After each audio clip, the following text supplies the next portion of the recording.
नमस्कार, आपण पाहत आहात पुणे लाईव्ह न्यूज. पाहुयात दिवसभरातील ठळक घडामोडी. चाकण MIDC मधील मॅच्युअल प्रायव्हेट लिमिटेड या कंपनीला भीषण आग लागल्याची घटना समोर आली आहे. रविवार दिनांक 5 एप्रिल 2026 रोजी दुपारी 1:30च्या सुमारास चाकण MIDC मधील कुरोळी तालुका खेड हद्दीतील एका कंपनीला अचानक भीषण आग लागल्याची घटना घडली. आग लागल्याचे कारण अद्याप स्पष्ट झालेले नाही. आग इतकी मोठी होती की काही वेळातच संपूर्ण परिसरात धुराचे लोट पसरले. घटनेची माहिती मिळताच अग्निशमन दलाच्या गाड्या तत्काळ घटनास्थळी दाखल झाल्या व आग विझवण्याचे काम सुरू केले. या आगीत मोठ्या प्रमाणावर नुकसान झाल्याची प्राथमिक माहिती मिळत आहे. सुदैवाने कोणतीही जीवितहानी झाल्याची माहिती समोर आलेली नाही. पोलीस आणि संबंधित प्रशासन घटनास्थळी पोहोचल्यानंतर याबाबतचा तपास सुरू करण्यात आला आहे. चाकण शिक्रापूर रस्त्यावरील अपघातांची अखंडित मालिका सुरूच आहे. दररोज या रस्त्यावर किरकोळ, गंभीर ते प्राणघातक अपघात होत आहेत. रविवारी दुपारी डंपर आणि रुग्णवाहिका यांचा भीषण अपघात झाल्याचे प्रत्यक्षदर्शी नागरिकांनी कळवले आहे. चाकण शिक्रापूर रस्त्यावर शेल पिंपळगाव परिसरात सदरचा अपघात झाला असून या अपघाताबाबतची सविस्तर माहिती उपलब्ध होऊ शकली नाही. चाकण शिक्रापूर रस्त्यावर भोसे तालुका खेड येथील इंडियन ऑइल पेट्रोल पंपाच्या जवळ पठारे वस्ती भागात रस्ता ओलांडणाऱ्या ज्येष्ठ नागरिकास भरधाव अज्ञात चारचाकी वाहनाने चिरडल्याची घटना घडली आहे. या अपघातातील मृत व्यक्तीची अद्याप ओळख पटलेली नाही. या प्रकरणी संतोष लोणारी वय वर्ष 33 राहणार भोसे यांनी उत्तर चाकण पोलीस ठाण्यात फिर्याद दिली आहे. त्यानुसार चाकण शिक्रापूर रस्त्यावर भोसे येथील इंडियन ऑइल पेट्रोल पंपाच्या जवळील भागात रस्ता ओलांडत असलेल्या अंदाजे 55 ते 60 वर्ष वयाच्या इसमास भरधाव चारचाकी वाहनाने जोरदार धडक दिली. यामध्ये संबंधित गंभीर जखमी झालेल्या पादचारी इसमाचा जागीच मृत्यू झाला. संबंधित अज्ञात चारचाकी वाहन चालकाने अपघातानंतर वाहनासह तसाच पुढे पोबारा केला. चाकण उत्तर पोलीस याबाबतचा अधिक तपास करत आहेत. एका मद्यधुंद ट्रक चालकाने निष्काळजीपणाने वाहन चालवून मोटारीला धडक दिली. मोटारीतील प्रवासी गंभीर जखमी झाले असून ट्रक चालकाने पळून जाताना इतरही वाहनांना धडक दिली. या प्रकरणी रामगीर गुदामगीर गोसावी वय वर्ष 40 राहणार तालुका सिन्नर जिल्हा नाशिक यांनी आळंदी पोलीस ठाण्यात फिर्याद दिली आहे. पोलिसांनी आरोपी ट्रक चालक सोनू कैलाश पांडे राहणार सोहाना उत्तर प्रदेश याला अटक केली आहे. पोलिसांनी दिलेल्या माहितीनुसार फिर्यादी हे शुक्रवारी आपल्या मोटारीने आळंदीवरून जेजुरीकडे जात होते. दरम्यान धानोरे फाटा येथे समोरून येणाऱ्या ट्रक चालकाने मद्यधुंद अवस्थेत मोटारीला धडक दिली. या धडकेत मोटारीतील प्रवासी जखमी झाले. अपघात झाल्यानंतर मदतीसाठी थांबण्याऐवजी आरोपीने ट्रक वेगाने पळवून नेत रस्त्यावरील इतर वाहनांनाही धडक दिली. पोलिसांनी आरोपीला ताब्यात घेतले आहे. सदर प्रकरणाचा आळंदी पोलीस अधिक तपास करत आहेत. आळंदी येथील इंद्रायणी नदी घाटावर मद्यपी, भिकारी आणि बेवारस मंडळींचा मोठा वावर आहे. इंद्रायणी घाटावर मद्य पिऊन मोठ्या प्रमाणात मद्यपी मंडळींचे वादविवाद, भांडण, तंटे सातत्याने दिसून येतात. तसेच काही मद्यपी मद्यधुंद अवस्थेत भाविकांना गंध लावून पैसे उकळण्याचा प्रयत्न करतात. आळंदी पालिकेचे सुरक्षा रक्षक नेमून दिलेले काम सोडून अन्य कामात रस दाखवत असल्याचे प्रकार समोर येत आहेत. रात्रीच्या वेळी या भागात होणाऱ्या गैरप्रकारांचे व्हिडिओ सोशल माध्यमात सध्या व्हायरल होत आहेत. संघटनेचा मी नेता आहे, महाराष्ट्राचा उपाध्यक्ष. तुम्ही इथं काय म्हणून काम करताय? सांगितलं तुम्हाला मल्हार भाऊ काळे, स्थानिक नागरिक. हा, तुमचं काम काय? तुम्हाला तरी इथं वॉचमॅन म्हणून ठेवलंय. आम्हाला विचारणार कोण? आम्ही नगर परिषदेला रोज रिपोर्ट करतो. काय रिपोर्ट करताय? आम्ही तुम्हाला सांगायचं का? अरे आमचा अधिकार, आम्ही नगरपालिका. ठीक आहे, तुम्ही नगरपालिकेला रिपोर्ट करताय ना? आमचे नाही ना, मी स्थानिक नागरिक आहे. स्थानिक तुम्हाला अधिकार कळतो का? स्थानिक नागरिक मोठा का नगरपालिकेचा अधिकारी मोठा? तिकडं इथं बोलू नका तुम्ही. अरे तुम्ही घ्या ना माझी शूटिंग. मला नियम नका शिकू तुम्ही. तुम्हाला मी कायदा शिकवतो. मग तेच म्हणलं ना, मी पण कायदा शिकवतो. हा, तुम्हाला मी कायदा शिकवतो. हे जे झोपल्यात, मी मला कायदा शिकवू नका. नाही, हे जे झोपल्यात, तुमचा ID कार्ड ह्या माणसाच्या गळ्यात. कोण म्हणलं गाड्या ते? आहे ना, ते पण फुटे माग ते माझं तुम्हाला तुम्ही नंतर दाखवतो. उद्या देवस्थानमध्ये मीटिंग आहे आणि देवस्थानने ठेवलेले वॉचमॅन आहेत. देवस्थान या 6 लोकांचा पगार देणार आहे. हा, तुम्हाला ते टोचायला लागले आता. आम्हाला टोचायला नाही, देवस्थानने चांगलं काम केलंय. पण हे वॉचमॅन आमचं ते आम्ही नगरपालिकेत सगळं भांडू. आमची भांडी बंद केली, जुनं बंद केलंय. हा, तिथं बोलू. आळंदी येथील माऊली मंदिरात जुना पान दरवाजा काढून श्री विश्वकर्मा पांचाळ सुतार समाजसेवा मंडळ आळंदी यांच्या वतीनं तिथे नवीन सागवानी पान दरवाजा बसवण्यात आलाय. रविवारी दिनांक 5 एप्रिल रोजी संकष्टी चतुर्थीचे औचित्य साधून या नूतन पान दरवाजाचे पूजन करण्यात आलं. यावेळी विश्वस्त कर्मचारी भाविक उपस्थित होते. चाकणमधील वाहतूक कोंडी आता नवीन राहिलेली नाहीये. रविवारी 5 एप्रिल 2026 रोजी सायंकाळी चाकणमधील माणिक चौक भागात अशी प्रचंड वाहतूक कोंडी झाली होती. तासभर या भागात सर्व प्रकारची वाहतूक ठप्प झाली होती. शहरातील नागरिकांना यामुळे मोठा मनस्ताप सहन करावा लागल्याचं चाकणमधील सामाजिक कार्यकर्ते प्रमोद बनकर यांनी या कोंडीचा व्हिडिओ पाठवून कळवलाय.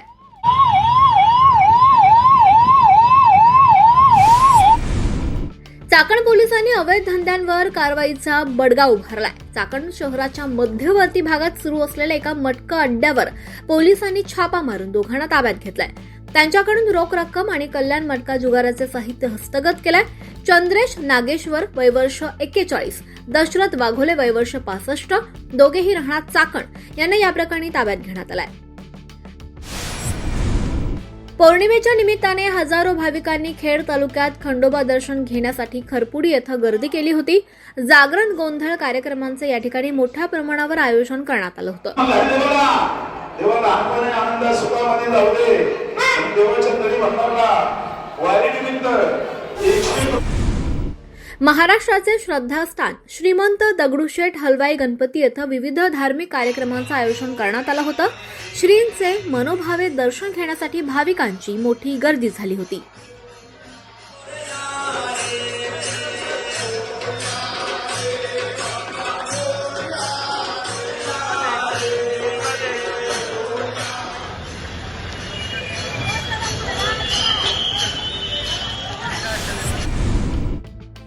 राजगुरुनगरमध्ये जैन समाजाच्या वतीनं महावीर की रोटी या उपक्रमाचा मंगलमय शुभारंभ झालाय.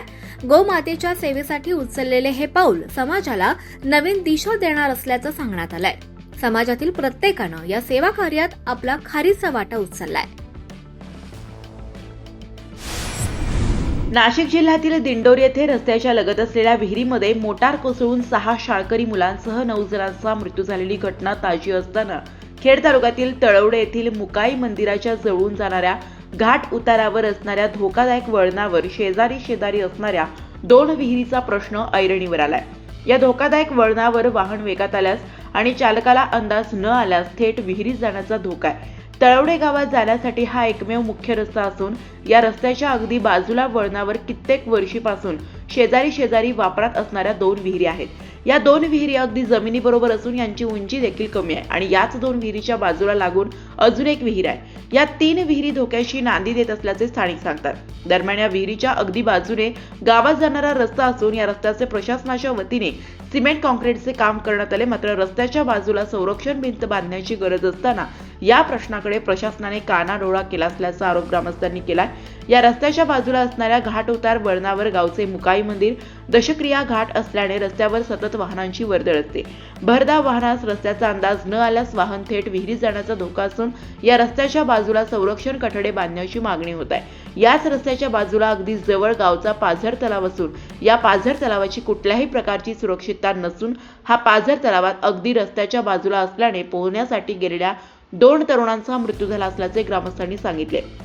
लवकरच रस्त्याच्या बाजूला संरक्षण कठडे बांधण्यात येणार असल्याचे सरपंच वेणुबाई वाळुंज, उपसरपंच रवींद्र वाळुंज व ग्रामसेवक रवींद्र लोहकरे यांनी सांगितले आहे. वडगाव पाटोळे येथे 39वा अखंड हरिनाम सप्ताह उत्साहात संपन्न. खेड तालुक्यातील वडगाव पाटोळे येथे समस्त ग्रामस्थांच्या वतीने आयोजित करण्यात आलेला 39वा अखंड हरिनाम सप्ताह मोठ्या उत्साहात आणि भक्तिमय वातावरणात संपन्न झाला. 27 मार्च ते 3 एप्रिल या कालावधीत चाललेल्या सोहळ्याची सांगता काल्याच्या कीर्तनाने झाली. या प्रसंगी समाजभूषण नानीजीबाई ठक्कर ठाणावाला यांच्यासह अनेक मान्यवर उपस्थित होते. या संपूर्ण सप्ताहाचे उत्तम नियोजन केल्याबद्दल ज्येष्ठ सामाजिक कार्यकर्ते विठ्ठलराव वरुडे पाटील व त्यांच्या सहकार्यांचा सन्मान करण्यात आला. पुणे जिल्ह्यात गेल्या 2 दिवसात झालेल्या पूर्व मोसमी पावसामुळे सुमारे 2357 हेक्टरवरील पिकांचे नुकसान झाल्याचा प्राथमिक अहवाल जिल्हा कृषी कार्यालयाच्या वतीने देण्यात आलाय. पीक नुकसानीमध्ये कांदा, गहू, द्राक्ष, फुले, आंबा, भाजीपाल्याचे नुकसान झाले असून पंचनामे सुरू करण्यात आल्याचे जिल्हा अधीक्षक कृषी अधिकारी संजय काचोळे यांनी माध्यमांना सांगितले. जिल्ह्यातील 10 तालुक्यांमधील 127 गावात पूर्व मोसमी पाऊस आणि गारपीट झाले. यामध्ये 4,498 शेतकऱ्यांचे सुमारे 2,357 हेक्टरवरील पिकांचे नुकसान झाले. सर्वाधिक नुकसान शिरूर तालुक्यातील 2,190 शेतकऱ्यांच्या 1,326 हेक्टरवरील पिकांचे झाले. खेड तालुक्यातील 4 गावातील 10 एकूण 3 हेक्टर क्षेत्राचे सर्वात मोठे नुकसान झाले आहे. चाकण भागातील महामार्गांवर सातत्याने वाहन चालकांमध्ये वादाचे प्रसंग उभे राहतात. रात्री अशाच प्रकारे एका नंबर नसलेल्या डंपर चालकाने भर रस्त्यावर दहशत केली. त्यानंतर त्याच्या विरोधात पोलिसात जाऊन तक्रार दिल्याचे पुणे लाईव्हच्या दर्शकांनी व्हिडिओ पाठवून कळवले आहे. काय मी काय वाकड बोललो? मी काय वाकड बोललो? काय करशील? मोठी काय सिग्नल होता, सिग्नल काय चालले होते मग लाल सिग्नल लागले. मी काय हा मार ना, मारून दाखव ना तू. मोठी गाडी हा मग मोठी गाडी वरून घालतो का? ठीक आहे चल, तुला कळलं लगेच. थांब थांब, अरे जाऊ दे ना यार, तू एक काम कर, तू गाडी साईडला घे, बाकीच्या मग गाडी नंबर घे. तू जे आयलाच होतो आता. हा काय करतो? तुला काय सांगितलं? काय करतो तू? हा घे. ठीक आहे ना, गाडी नंबरचे गाडी सगळे गाडीच काढीत नाही दोन. काल रात्री मी आंबेठाण चौकातून माझ्या घरी निघालो होतो खेडच्या बाजूला. तर चौकात मी सिग्नलला उभा असताना मागून 12 टायर एक टिप्पर आला, डंपर मोठा. त्यांनी मोठ्या मोठ्या आवाज हॉर्न वाजवली, पण सिग्नल असल्यामुळं मला पुढे जाणं शक्य नव्हतं. तरी पण मी गाडी पुढे घेतली थोडीशी, त्याला जायला थोडीसा रस्ता करून दिला. परंतु त्यांनी बाजूला येऊन मला मोठ्या आवाजात शिवीगाळ केली. पण मी तसाच बसून राहिलो आणि त्यांनी थोडीशी गाडी पुढे घेतली. सिग्नल तोडून पुढे गेला, पुढे जाऊन उभं राहिला. सिग्नल जसा सुटला तसा मी निघालो, तर त्यांनी मला आडवी गाडी लावली आणि उतरून आला खाली. मला वाईट शिवीगाळ केली, माझा गळा दाबला आणि मला डायरेक्ट धमकी दिली की तू पुढे ये, तुला गाडी खाली घालतो, असं तसं. आणि त्या गाडीवरती मी शूटिंग चालू केली आणि सगळ्या बाजूनी बघितलं तर गाडीवर कुठं नंबर नाहीये, काही नाहीये. फक्त तालुक्यातील मोठ्या नेत्यांची नावं टाकायची, रस्त्यावर फिरवायच्या आणि अशा बऱ्याचशा गाड्या आहेत त्यांच्या, फक्त त्या रात्रीच्या रस्त्यावरती येतात. असं बऱ्याच वेळा मला दिसलेलं आहे. रात्री खूप त्रास झाला त्याचा आणि ह्या घटनेची मी पोलिसांकडे तक्रार देण्यासाठी गेलो. पोलिसांनी माझी तक्रार लिहून पण घेतली आणि पण पोलिसांनी मला सांगितलं की गाडीवरती नंबर नाहीये, त्याच्यामुळे त्यांना पकडणं खूप अवघड आहे. याच्यावरती 24 तास झाले पण अजून मला काही रिस्पॉन्स किंवा मला न्याय भेटलेला नाहीये. पोस्ट खात्याने वेगवेगळ्या योजना सुरू करून डबघाईला आलेली टपाल सेवा सक्षम करण्याचे प्रयत्न चालू आहेत. कुरिअर सेवेबरोबरच स्पीड पोस्ट सेवा नागरिकांच्या पसंतीस उतरली आहे. स्पीड पोस्ट सेवेमधून जाणाऱ्या विविध प्रकारच्या टपालावर ऑनलाईन बारकोडिंग पट्ट्यामध्ये मोठा गोंधळ सुरू आहे. खेड तालुक्यातून विविध पोस्टाच्या कार्यालयातून स्पीड पोस्टासाठी बारकोडिंग संदर्भात माहिती घेतली असता हा प्रकार उघडकीस आलाय. पोस्ट खात्याच्या पुणे विभागांतर्गत सर्व पोस्ट कार्यालयात डमी बारकोडिंगच्या पट्ट्या येत असल्यामुळे पोस्टाच्या कार्यालयीन कर्मचाऱ्यांना मनस्ताप सहन करावा लागत आहे. आम्हाला जे बारकोड डिव्हिजन ऑफिस सप्लाय करतं, सप्लाय केल्यानंतर ज्यावेळेस आम्ही बुकिंगला जातो त्यावेळेस बुकिंग झाल्यानंतर सिस्टीम सांगते का तो बारकोड डुप्लिकेट आहे. तेव्हा कळतं का ते डुप्लिकेट बारकोड आहे. कारण 3-3 महिन्यांनी बारकोड छापले जातात ना, मग तोच नंबर परत 3 महिन्यांनी हे जर आपण हे केलं तर तो डुप्लिकेट म्हणून हे होतो. सध्या आता आमच्याकडं 200-300 डेली बुकिंग होतं. पुणे जिल्ह्यात होत असेल 25-30 हजार काय.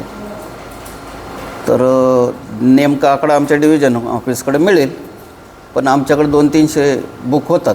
जर डुप्लिकेट बारकोड झाला तर आम्ही दुसरा नवीन हे करून बुकिंग करून घेतो. वरच्यावर त्यांना आम्ही हे केलं आहे का बाबा बारकोड डुप्लिकेट होतात. त्याच्यावर त्यांनी उपाय पण सांगितला आहे. आम्हाला नवीन प्रिंटर पण देणार आहे बारकोडसाठी, तो आल्यानंतर तर हा प्रश्न पूर्ण मिटेल. खेड तालुक्यात कळूस परिसरात बाजरीचे पीक फुलोऱ्यात आले. यामुळे उन्हाळी बाजरी शेतकऱ्यांना जास्तीत जास्त उत्पादन मिळवून देईल अशी आशा शेतकऱ्यांना निर्माण झाली आहे. बटाटा, कांदा आदी पिकांचे उत्पादन मोठ्या प्रमाणात घेतले जात असते, परंतु कांदा, बटाटा आदी पिकांना मागील 2 वर्षांपासून बाजार मिळत नसल्यामुळे शेतकरी पुरता हवालदिल झालाय. यामुळे उन्हाळी हंगामात घेतलेले बाजरीचे पीक तरी चांगले उत्पादन मिळवून देईल अशी आशा शेतकऱ्यांना आहे. कळूस बाजार तलावात मुबलक पाणी असल्याने पाण्याचा फायदा बाजरी पिकाला होत आहे. कळूस परिसरात बाजरीचे पीक डोलताना दिसत आहे. तसेच बाजरी पिकाचे उत्पादन वाढवून बाजरीपासून अधिक फायदा होणार असल्याचे शेतकरी पंडित लक्ष्मण मोडवे यांनी सांगितले. रब्बी हंगाम शेतकऱ्यांचा या ठिकाणी चालू आहे. आम्ही पश्चिम पट्ट्यामध्ये पूर्वी खरीप हंगामात बाजरीचं भरपूर असं पीक घेत होतो, परंतु भरपूर पाऊस पडल्यानं बाजरीच्या पिकाला काढण्याच्या वेळी पाऊस काही काढून देत नव्हता आणि भरपूर असं कणसांना मोड यायचे आणि बाजरीचे नुकसान व्हायचे. त्यामुळं आता सर्व शेतकरी उन्हाळी हंगामामध्ये बाजरी घेण्याकडे वळलेले आहेत. शेतकऱ्यांना कांदा बटाटा उत्पन्नामध्ये बाजारभाव नसल्यामुळं अतिशय भरपूर खर्च होतो, परंतु उत्पादन आणि खर्चाचा मेळ घातला कायम शेतकरी तोट्यात आहे. म्हणून यंदा शेतकरी भरपूर असे शेतकरी बाजरी पिकाकडे वळवलेले आहेत आणि यंदा बाजरीचं पीक जोमात आहे. निश्चितच बाजरीपासून शेतकऱ्याला चांगलं उत्पन्न मिळेल अशी आशा आहे आणि सर्वच शेतकरी या ठिकाणी बाजरीकडे वळाल्यामुळं निश्चित चांगलं उत्पन्न मिळेल अशी शेतकऱ्यांना आशा आहे. इराण, इस्रायल, अमेरिका युद्धामुळे देशभरात एलपीजी गॅस टंचाई निर्माण झाली आहे. केंद्र सरकारने प्रारंभीच उद्योगाऐवजी घरगुती गॅस पुरवठ्याला प्राधान्य देण्याचे जाहीर केल्यामुळे उद्योगांसह हॉटेल व्यवसाय अडचणीत सापडला आहे. एलपीजी अभावी जिल्ह्यातील बहुतांश हॉटेल आणि उद्योग बंद पडल्याने मागील 3 आठवड्यांपासून परप्रांतीय कामगारांनी घराकडे मोर्चा वळवला आहे. आतापर्यंत चाकणमधून हजारो कामगारांवर मूळ गावी परतण्याची वेळ आल्याची माहिती समोर येत आहे. चाकण औद्योगिक वसाहतीत Mahindra, Mercedes, Volkswagen, Skoda, Hyundai आदी अनेक वाहन उद्योगांचे मोठे जाळे आहे. चाकण हे वाहन उत्पादनांचे हब आहे. मात्र या उद्योगांना एलपीजीचा पुरवठा होत नसल्याने अनेक उद्योगांचे उत्पादन प्रभावित झाले आहे. काही उद्योगांनी आपल्या कामाचे तास घटवले आहेत. दरम्यान या उद्योगात बहुतांश कामगार राज्याच्या अन्य भागातील आणि परराज्यातील असल्यामुळे त्यांच्या रोजगारांवर परिणाम झाला आहे. याशिवाय या कामगारांना एलपीजी सिलेंडर मिळत नसल्याने त्यांचे 2 वेळेच्या जेवणाचे हाल होत आहेत. आधार कार्ड, पॅन कार्ड व अन्य आवश्यक कागदपत्रे नसल्यामुळे त्यांना सिलेंडर मिळणे अवघड होत आहे. त्यामुळे त्यांनी आपल्या मूळ गावी परतण्यास सुरुवात केली आहे. हॉटेल्स आणि रेस्टॉरंटमध्ये काम करणाऱ्या शेकडो परप्रांतीय कामगारांनी चाकण सोडले आहे. कामगार परत जात असल्यामुळे उद्योजक आणि हॉटेल व्यावसायिकांच्या अडचणीत वाढ झाली आहे. कामगारांना परत आणणे अवघड असल्याचे उद्योजक आणि त्यांच्या संघटना सांगत आहेत. पश्चिम आशियातील युद्धामुळे राज्यातील उद्योग अडचणीत आले आहेत. याच पार्श्वभूमीवर सूक्ष्म, लघु व मध्यम उद्योगांना एमएसएमई पाठबळ देण्याचे पाऊल राज्य सरकारने उचलले आहे. एमएसएमई क्लस्टर म्हणजे सामायिक सुविधा केंद्रांना भूखंड शुल्कात 20% सवलत सरकारने जाहीर केली आहे. त्याचबरोबर त्यांना 10% प्राधान्यक्रम शुल्कही आकारण्यात येणार नाही. राज्य सरकारने एमएसएमई सामायिक सुविधा केंद्रांना भूखंड शुल्कात 20% सवलत जाहीर केली आहे. त्यामुळे महाराष्ट्र औद्योगिक विकास महामंडळाच्या म्हणजेच MIDC भूखंड वितरणात या केंद्रांना यापुढे 20% शुल्क सवलत लागू होईल. उद्योगांना भूखंड वितरित करताना संबंधित उद्योगाच्या प्राधान्यानुसार प्राधान्यक्रम शुल्क आकारण्यात येते. हे शुल्क 10% असून यापुढे या केंद्रांसाठी हे शुल्क आकारले जाणार नाही. हे फायदे 200 चौरस मीटर पर्यंतच्या भूखंडांसाठी लागू असणार आहे. या निर्णयामुळे लघु उद्योगांना एकत्र येऊन सामायिक सुविधा केंद्र स्थापन करणे सोपे होणार आहे, अशी माहिती उद्योग विभागातील सूत्रांनी माध्यमांना दिली आहे. MSME क्षेत्राला डोळ्यासमोर ठेवून सरकारने हा निर्णय घेतला आहे. या निर्णयाची अंमलबजावणी सुरू झाल्यानंतर MIDCच्या मिलाप संकेतस्थळावर उपलब्ध असलेले भूखंड MSME सामायिक सुविधा केंद्रांसाठी सवलतीत मिळतील. याचबरोबर त्यांना प्राधान्यक्रम शुल्काचीही आकारणी होणार नाही. MSME उद्योगाला पळ देणारा हा निर्णय असल्याचे बोलले जात आहे. धन्यवाद. आपण पाहत होतात पुणे लाईव्ह न्यूज. भेटूयात उद्याच्या बातमीपत्रात.